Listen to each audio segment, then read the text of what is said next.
कह रहे हैं, आइए सीधे G20 का रुख करते हैं। For the world economy, we hope that at the end we'll come up with some pathways for a more better and sustainable future and an inclusive future for the entire world. I mean, the G20 is contextual because it's an extremely important body. About 85% of the world's GDP, 2/3 of the world's population. These numbers are well known.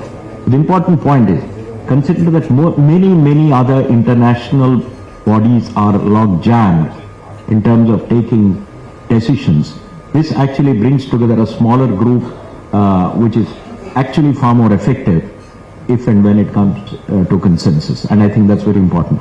And I think that's where conferences like these help the group of nations in the G20 to take decisions which can impact the lives of billions of people around the world. And the fact is, the green and sustainable growth are no longer a choice or an option. It's an imperative, it's an essentiality.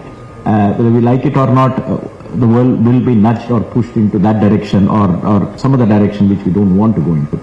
So I think the transition is absolutely essential, and the wisdom that's gathered in this room over the next day and a half can actually deliberate, come up with suggestions, policy prescriptions, ideas, which can then be acted upon, as my preceding speaker said, not just for India or Asia, but for the entire world.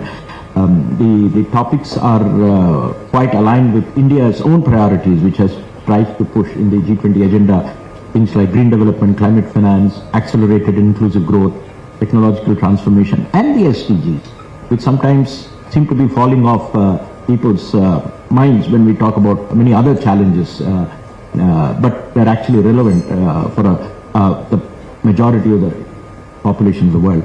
At the end, we'll have a roundtable discussion on how the G20 should evolve, and I think we will have very interesting speakers. We'll have our G20 Sherpa, and the President of the GDN will also be here, and I think that will also throw up some ideas which the leaders can deliberate upon when they meet here in September.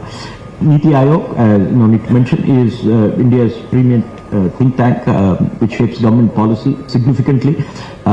It has a role in almost every body of the government, probably apart from security.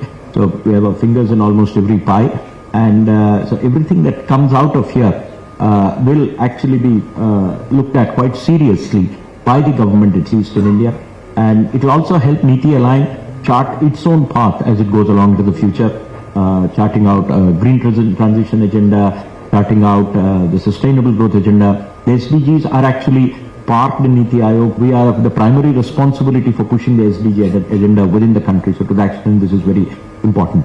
I'm sure we will all, the G20 and the world at large, will benefit from this conference. And I'm sure the rest of the audience who will be attending this conference will also benefit from the insights of all the experts who are here. And the knowledge and the experiences that you have are going to be very valuable.